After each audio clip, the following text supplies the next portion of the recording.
Good morning, Titans. It's Friday, January 27th, and you're watching Titan TV. I'm Shekinah. And I'm Gio. Each year in the United States, approximately 220,000 people are diagnosed with lung cancer.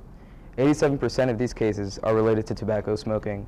About 80% of adult smokers become hooked by the age of 18. The truth about the negative effects that smoking has on the body has been common knowledge for some time now, yet many teens still smoke on a regular basis. With information of tobacco's effects readily available, why do so many teens feel the need to light up? A random survey conducted at Centennial showed that 83% of students personally know a teen who smokes, and about 15% admitting to smoking at one point or another.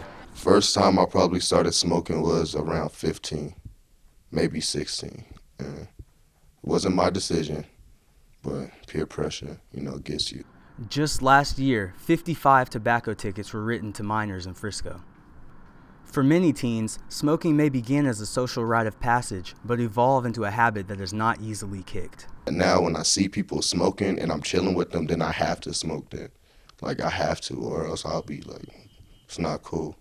You can become addicted very quickly. I would say within a month's time that nicotine gets a hold of you, and the receptors in the brain are very open to that. Teen smokers may find that the negative effects of smoking manifest themselves sooner than they may have expected. It does affect the body greatly.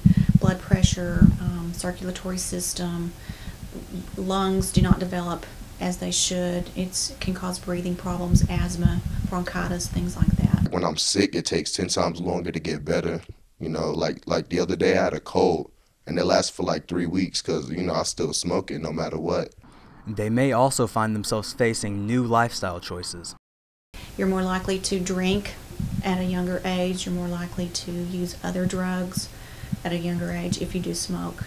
Or if you're hanging around people who smoke cigarettes underage, then you're more likely hanging around people who also do drugs, because if they could get the cigarettes underage, they can it's easier to get drugs than it is to get cigarettes when you're underage. So there's a correlation definitely.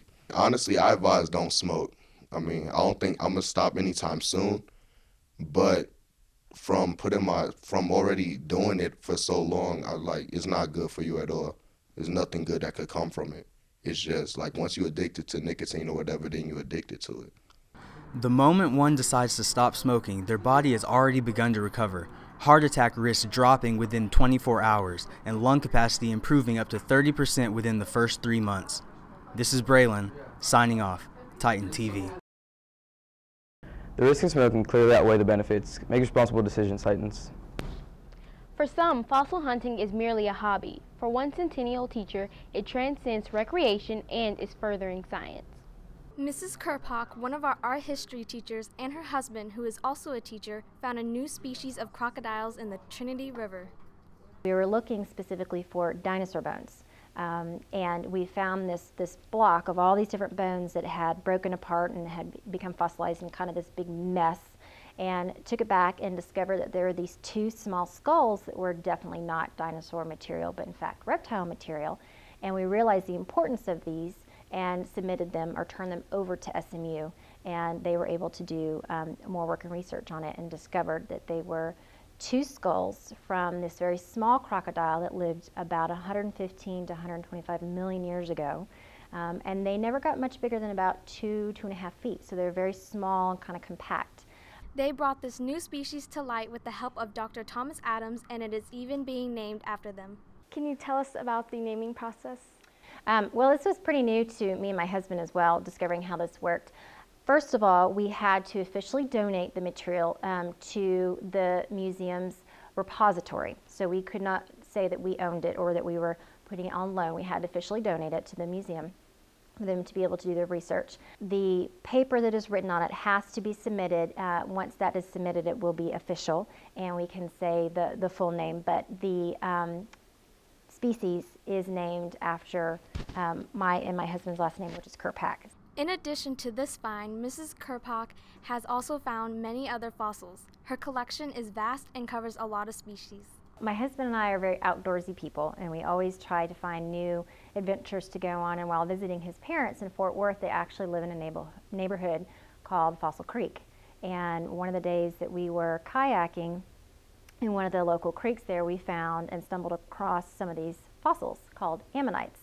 And we had seen them before in books and online and on TV shows, but never actually found any ourselves, and we were shocked that they were right there and basically in their backyard. So we started doing some research and found out that Texas is one of the best places to go fossil hunting in the entire country.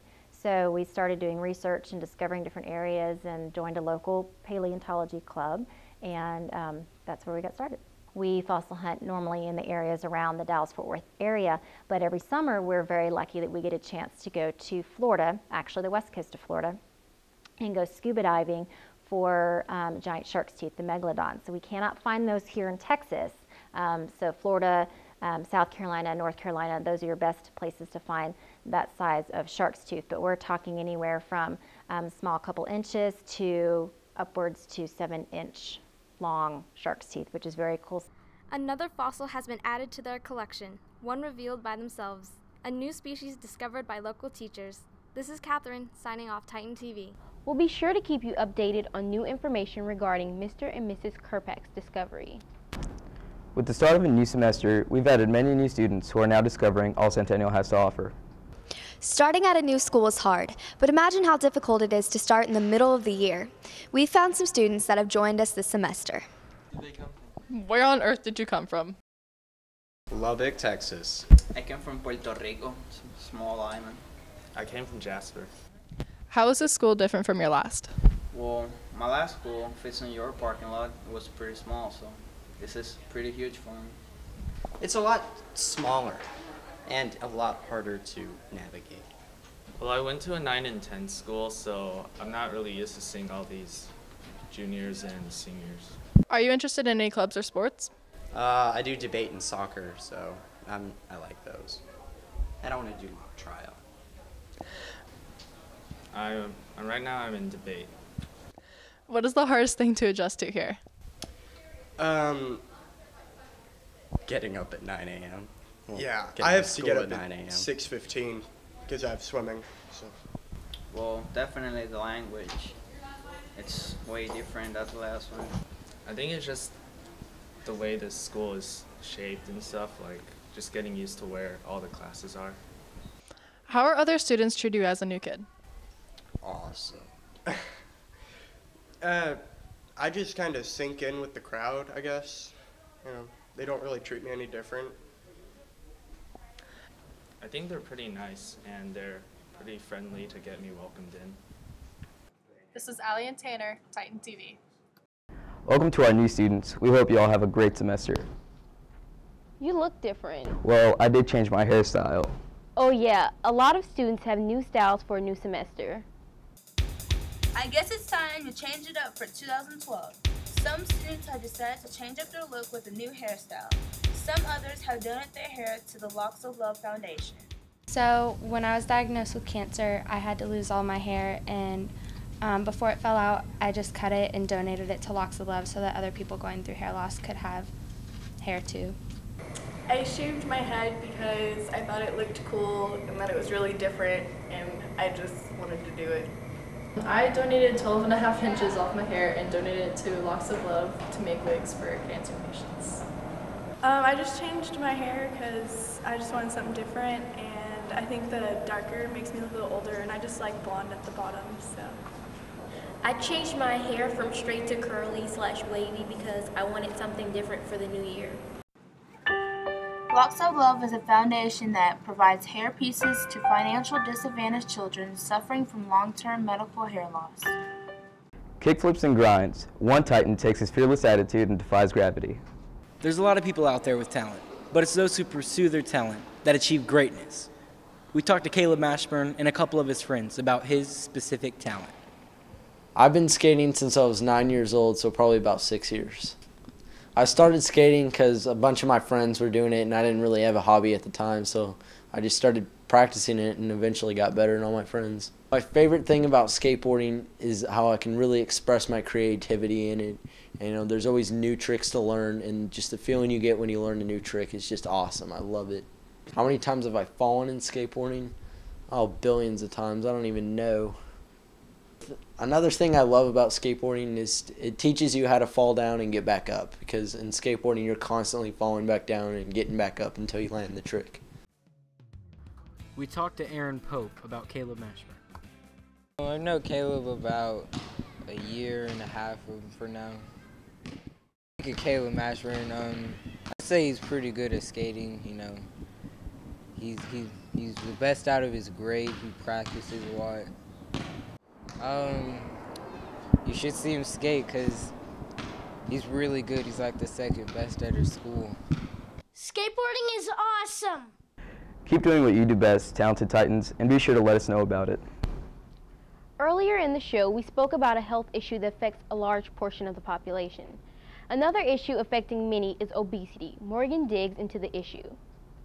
Childhood and teen obesity is a growing epidemic in America. It has physical and psychological effects that could last the rest of your life. 12.5 million children and adolescents are obese in America. Overweight and obese children are more likely to catch diseases such as diabetes and conditions such as high blood pressure, high cholesterol, and many types of cancer. This essentially means that they intake a large amount of calories and don't get enough physical activity to burn them off.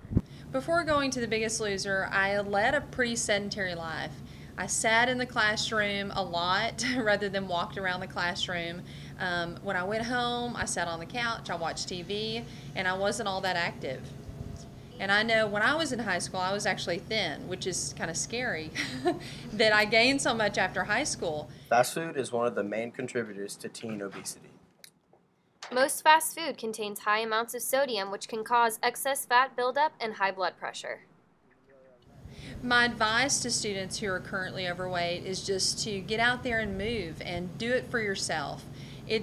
You feel so much better about yourself when you go and you work out and you work up a sweat and you know that you've accomplished something than just sitting around and watching TV and getting, you know, more and more overweight. But, you know, it just throughout your life, just make good choices and get out there and move and stay active, because in the end you're going to feel so much better about yourself and you're going to have much more self-confidence and you're going to be able to do and enjoy so much more than if you're overweight. Not only does this put the child at risk of health problems in the future, it also affects their self-esteem and can lead to depression. You have to remember that if you're being bullied because of your weight, it really is not, it has nothing to do with who you are as a person. Your weight does not define you. And the person who's bullying you, who cares what they think? Honest to goodness, who cares what they think? I mean, are they your friend? Are they someone you care about? Chances are they're not. So, you know, ignore what they say, and if you're unhappy with yourself, make a change and go out there and do something about it, but don't make your weight define who you are, because who you are on the inside is so much more important than who you are on the outside. Stay healthy and get active to improve the quality of your life, Titans. This is Morgan. And Morgan for Titan TV. If you are having problems with your weight, now is the time to take action and get on the right track to a healthier lifestyle. The Centennial Academic Decathlon team both hosted and competed this past Friday and Saturday in the Region 9 Championships. The team brought back an astounding 52 medals, won the region for a third straight time, and will now compete for the state championship for its 7th straight year.